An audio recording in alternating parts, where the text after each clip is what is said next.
Buying a house is every American's dream, whether it's a small place in the city or a larger one in the suburbs. Having your own place breaks the paradigm of wasting your money renting. Renting forever is not a wise idea because you lose on the opportunity cost of owning a home that goes up in value. And also you protect yourself against rent increases and possible changes of ownership where you have to vacate and start all over again. I understand many Americans today struggle to buy because houses are pricey, loans are getting harder and harder to get, and many people enjoy the perks of living in a small apartment and having everything taken care of by someone else. Sooner or later, you will be in that point in life where you need your extra space, you're tired of obeying rules, living in a tiny place, not being able to modify anything or house hack, and wanting to be free. Just like financial freedom, there is house freedom. So, in this video, I will tell you how to save money to buy a house so you can live the American dream. So stay tuned.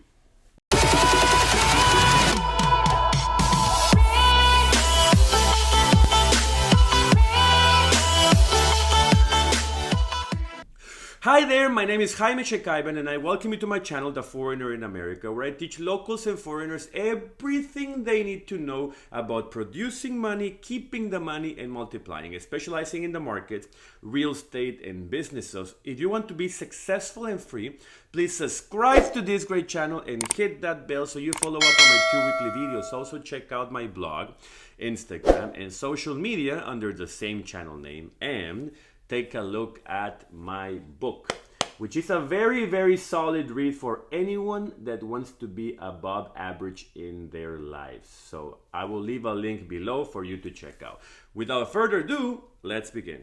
There are benefits of owning a house, or multiple ones per se. You get more space and less rules than living in an apartment building.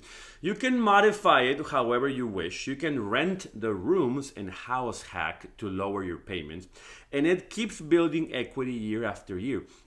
You just cannot do any of this with an apartment or another person's house. Whether you're investing all your money and simply don't want to buy a house for you, the rules are the rules. And the older you get, the less patient you become. There are certain places where the rent increases are 50% or more. One day you're paying $2,000 a month. The next month it went up to $3,000, and you have no control over it. Moving costs money, and it's a complete pain in the place where the sun doesn't hit. So how can you save for a house? Well, let me give it to you in steps so it's simpler and you can follow along. If you like it, make sure to give me a like to help this channel. Number one, how much money do you need? You cannot start saving without knowing your number.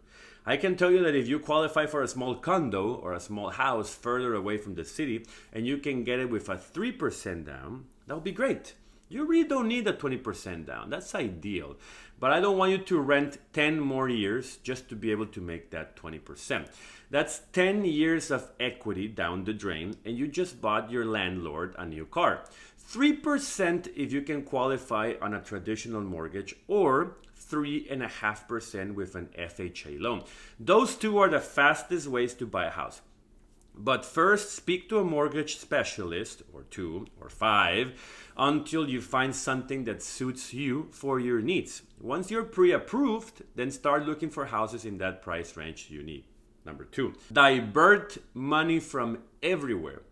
There are 3 steps for creating wealth based on saving money. Forget about investing, that's another topic. Just accumulating money. And these steps are diverting, procrastinating, and challenging. Diverting money means that you need to go over your expenses one by one for a whole month and see where you can borrow money and put it into the house savings account. This house savings account will never be withdrawn, only deposited. For example, I was getting my groceries at Whole Foods. I will now get them in Walmart, just as an example. You can save $40 a week by doing this. Then you divert that money into the house account. You go out and instead of 10 drinks, you only drink 5 and 5 waters. You divert the money as if you already spent it and put it into the house account. By doing this repetitively, you can accumulate money and buy quicker. Number 3, procrastinate your spending. The same way you procrastinate going to the gym, eating healthy, cleaning your place, washing or folding clothes, getting the car washed, etc. That same behavior is the one that you should be using for spending money. If you're out of milk and you need milk, you cannot procrastinate buying milk because sooner or later you will buy the stupid milk, and that doesn't save you money. So no, don't procrastinate on groceries or bills. But spending on anything else that is not groceries or bills, like eating out, drinking, traveling, shopping, or online, anything, those things just leave them for tomorrow. Just repeat my words. I'll buy it next week. And do that over and over and over again until you don't want it anymore. By doing this, you train your brain and your willpower to not get everything you want instantly and never be a prey for marketing. Number 4, challenge yourself. Talking to the person you like, getting the job you want or the pay you want, living like you want, winning on anything. Life is full of challenges. You need to add one more challenge to your life, the challenge of saving more money. You do this by looking at it as a game of chess or checkers or a video game if you like. Set a fixed amount to save per week and see if you can go over.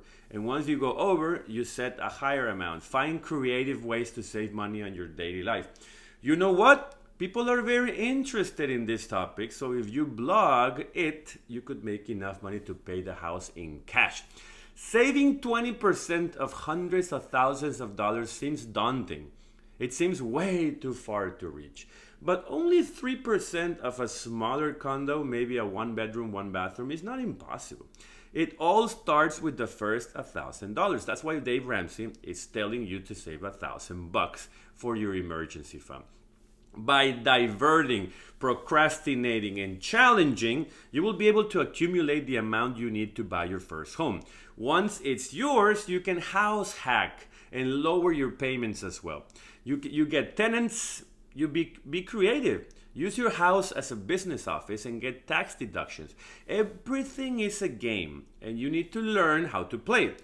Once you own the home, why not continue saving and own a second one? Or get some stocks. You never know, but you could be in the right direction for financial freedom. But remember, take control of your life and take control of your money. Thanks a lot for watching this video. If you enjoyed it and found useful information, give me a like, subscribe, and hit that bell so you don't miss any one of my 2 weekly videos as soon as they come out. So have a great day. Don't lose any money, and I'll see you next time.